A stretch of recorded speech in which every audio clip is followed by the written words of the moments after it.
எங்கள் ஊர் அரங்கக்குடி வடகரைக்கு அருகில் உள்ள நகரமான மயிலாடுதுறையில் உள்ள பிரதானமான கடை வீதியான பெரிய கடை தெருவில் வரலாற்று சிறப்புமிக்க ஒரு கடை அப்படின்னு சொன்னால் எத்திராஜலு செட்டியார்சன். இந்த கடையினுடைய பெயரை கேள்விப்படாதவர்கள் மயிலாடுதுறையில் இருக்க முடியாது. அத்தகைய கடை இப்போ சமீபத்தில் மூடிட்டாங்க, க்ளோஸ் பண்ணிட்டாங்க, ஷட் டவுன் பண்ணிட்டாங்கன்னு இன்றைக்கி தான் ஃபேஸ்புக்கில் பார்த்தேன்.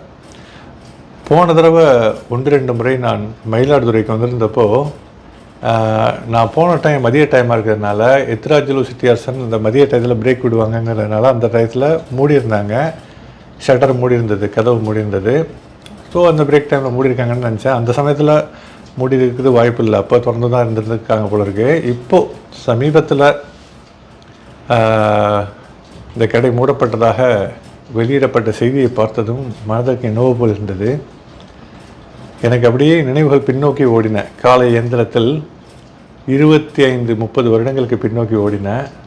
நானும் எனது தகப்பனாரும் எனது டிவிஎஸ் 50 இருசக்கர வாகனத்தில் மயிலாடுதுறைக்கு அடிக்கடி வருவோம். பொருள்கள் வாங்குவதற்காக என்னுடைய தகப்பனாருடைய தெரிந்தவர்களை, உறவினர்களை சந்திப்பதற்காக நீடூர் போவதற்காக. நீடூர் தான் என்னது கிராண்ட் பேரண்ட்ஸோட ஊர், தந்தை விதத்திலும் சரி தாய் விதத்திலும் சரி. நீடூர் மிகவும் ஒன்றோடொன்று எனது மனதில் கலந்த ஊர். இன்னொரு ஊர் அரங்கக்குடி வடகரை மயிலாடுதுறை நீடூர். இப்போ நீடூருக்கு அடிக்கடி போகிறது. மயிலாடுதுறை தாண்டி போகிறப்போ மாயவரத்தில் மறக்காமல் போகிற ஒரு கடை தாங்க எத்திராஜலு செட்டியார்சன் கடை. அந்த கடையில் உள்ள அந்த சகோதரர்களுடைய தகப்பனார், எனது தகப்பனாருடைய வயதிற்கு மூத்தவர் அவங்க. அவரெல்லாம் நான் என்னுடைய சின்ன வயசில் பார்த்துருக்கேன். என்னுடைய அத்தாவோட மாயவரம் போகிறப்போ அந்த தகப்பனாரோட பசங்களாம் 2 பேர் நிற்பாங்க. அப்புறம் அவங்க தகப்பனார் காலமான பிறகு அவங்க 2 பேரும், அண்ணன் தம்பி 2 பேரும் நிற்பாங்க. அவ்வளவு பண்புடையவர்கள். கஸ்டமர் தான் அவங்களுக்கு முதலாளிங்க. இப்படியே சொல்லுவாங்க. என் தகப்பனார் உள்ளார நுழையிறப்போ நான் சின்ன பிள்ளையாக இருப்பேன். சின்ன பிள்ளைன்னா என்ன, அப்போ நான் ஒரு டீனேஜில் இல்லை 20களில் இருப்பேன்.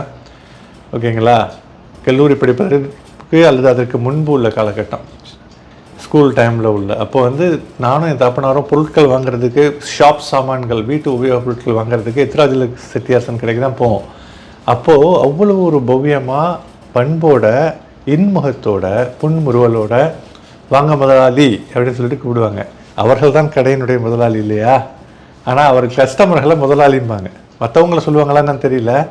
எனது தகப்பனார் வயதில் மூத்தவர் அப்படிங்கிறதுனால வாங்க முதலாளிம்பாங்க. எனக்கு ஆச்சரியமாக இருக்கும். அப்போ அதனுடைய அர்த்தம் புரியல. இப்போ தான் அவர்கள் எத்தகைய பண்புடையவர்கள். அந்த கடையை உள்ளார நுழைந்தாலே, எத்திராஜலு செட்டியார்சன் கடை உள்ளார நுழைந்தாலே ஒரு சிறந்த ஒரு நறுமணம் வரும். ஷாப் சாமான்களினுடைய, புதிய பொருட்களினுடைய வாசங்களினுடைய, பல பொருட்களினுடைய வாசங்களினுடைய கலவை. அந்த வாசத்தை அந்த எத்திராஜலு செட்டியார்சன் கடையில் மட்டும்தான் நுகர முடியும். அவ்வளவு ஆறுதலாக, ஆனந்தமாக இருக்கும். அந்த கடை உள்ளே நுழைஞ்சாலே பல விஷயங்களுக்காக சந்தோஷமாக இருக்கும். அந்த சகோதரர்களுடைய முகங்களை பார்ப்பதற்காக, அவர்களுடைய பண்பான நடத்தைகளை பார்ப்பதற்காக. அப்போது அங்கே உள்ளார போய் அங்கே சோப்பு பெட்டியிலிருந்து, சோப்பிலிருந்து, பெட்ரமாக்ஸ் லைட்லேருந்து, டார்ச் லைட்லேருந்து, கொசுவர்த்தி சுருளிலிருந்து, கொசு மாத்திரை, இது டேப்லெட் சொல்லுவாங்க, அதிலிருந்து அந்த கடையில் இல்லாத சாமானே இருக்காதுங்க. ஏதாவது ஒரு பொருளை நினச்சிட்டு போங்க. வீட்டு உபயோக சாமான் அங்கே இருக்கும். ஓகேங்களா, பிளாஸ்டிக் சாமான்கள், வீட்டு உபயோகப் பொருட்கள், அடுப்பு. ஓகேங்களா, இங்கேயும் இருக்காது. எத்திராஜலு செட்டியார்சன் கடைக்கு போங்க, அங்கே இருக்கும். உள் பக்கம் ஒரு சின்னதாக ஒரு ரூம் மாதிரி இருக்காங்க. போய் எடுத்துகிட்டு வருவாங்க. அப்போது அந்த கடையில் வந்த 2 சகோதரர்களும் என்னுடைய தகப்பனார் காலமானதற்கு பிறகும் நான் ஒரு தடவை போயிருக்காங்க. அவ்வளோ பிரியமாக அந்த கடனால எனக்கு அவ்வளோ பிடிக்கும். அப்போவும் அந்த சகோதரர்கள் இருந்தாங்க, பேசிட்டு வந்தேன். அது கிட்டத்தட்ட ஒரு ஓடி விட்டுனேன் 7-8 ஆண்டுகளுக்கு முன்பு. அதுக்கப்புறம் ஊருக்கு வர்றப்பெல்லாம் நான் மதிய டயத்தில் கிராஸ் பண்ணுறப்போ அந்த கடை பூட்டியிருக்கும், போக முடியலையேன்னு ஒரு மாதிரியாக இருக்கும். இப்போ அந்த கடையே இழுத்து மூடிட்டாங்க. என்ன காரணமோ தெரியவில்லை. இப்போது நிறைய சூப்பர் மார்க்கெட், ஹைப்பர் மார்க்கெட், அது இதுன்னு வந்த பிறகு இது போன்ற உண்மையான தரமுடைய ஷாப்களுடைய அவர்களுக்குடைய வரவேற்பு குறைந்து விட்டது. இது ஹபீப் அண்ட் சன்ஸ், அந்த பெரிய கடத்துல முனையில் இருக்கும் அந்த கடை. அப்புறம் வழக்கமாக அந்த பெரிய நாயகி ஸ்டோர்ஸ், அங்கே தான் அந்த மளிகை கடை சாமான்கள் வாங்குவோம். அங்கே ஒருத்தர் வழக்கமாக அவர் கடையோட ஓனராக இல்லை அந்த கடையில் ஓனர் தான் நினைக்கிறேன், வேலை செய்ய போகிறோம் தெரியல. பில்லை சொல்ல எழுதிக்குவார், பொருளை போட்டு கரெக்டாக வண்டியில் ஏற்றிடுவார். அற்புதமான நாட்கள். குறிப்பாக எத்திராஜுல செட்டியார் கடைங்க. இந்த பேனா ஏதாவது ஒரு பேனா, நான் ஒரு பேனா பிரியன், பக்கத்தில் குஜினி ஸ்டோர்ஸ் இருக்கும், ஆனால் இந்த பேனா எங்கேயும் வச்சுருப்பாங்க, இல்லைன்னு தெளிவாக சொல்லி அது எங்கே கிடைக்குன்னு சொல்லுவாங்க. வியாபாரத்தில் போட்டி இருக்கும், அடுத்த கடையெல்லாம் சொல்ல மாட்டாங்க. ஆனால் இவங்கள்ட்ட ஒரு நேர்மை இருக்கும், சொல்கிற விஷயங்களில் ஒரு ஜென்யூன்னஸ் இருக்கும், எதுலேயுமே ஒரு நல்ல கள்ளம் கபடம் இல்லாத டிரான்ஸ்பரன்சி இருக்கும். அது இவங்கள்ட்ட மட்டும்தான் பார்க்கலாம். நேர்மையாளர்கள், பண்பாளர்கள், இன்முகத்தவர்கள், அவர்களுக்கு இறைவன் சிறந்ததையே வழங்கட்டும், அவர்கள் குடும்பத்திற்கு சிறந்ததையே வழங்கட்டும்.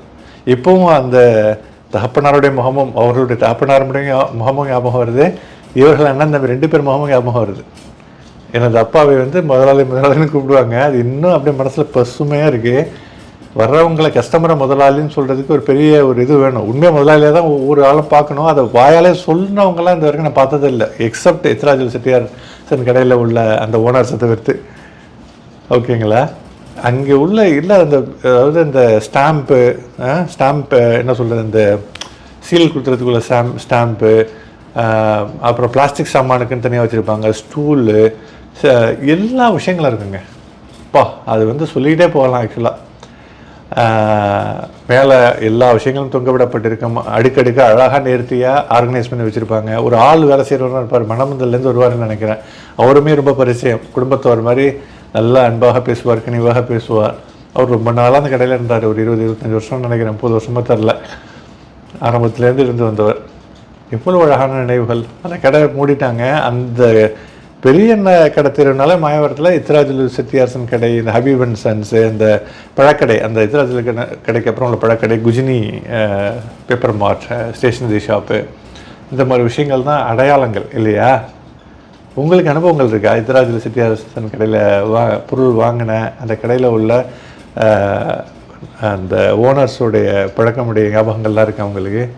உங்களுடைய கருத்துக்களை ஷேர் பண்ணுங்கள். அற்புதமான நினைவுகள் போயின. இந்த எத்திராஜுல செட்டியார்சன் கடை மூடப்பட்டது என்பதை அறிந்த பொழுது மனம் கனமாக இருந்தது. பல நினைவுகள் என் மனதில் போய் காலயந்திரத்திற்கு போய் பின்னோக்கி போய் முன்னோக்கி உங்களுடன் அந்த விஷயத்தை பகிர்ந்து கொண்டேன். மிக்க நன்றி. பார்த்தமைக்கு.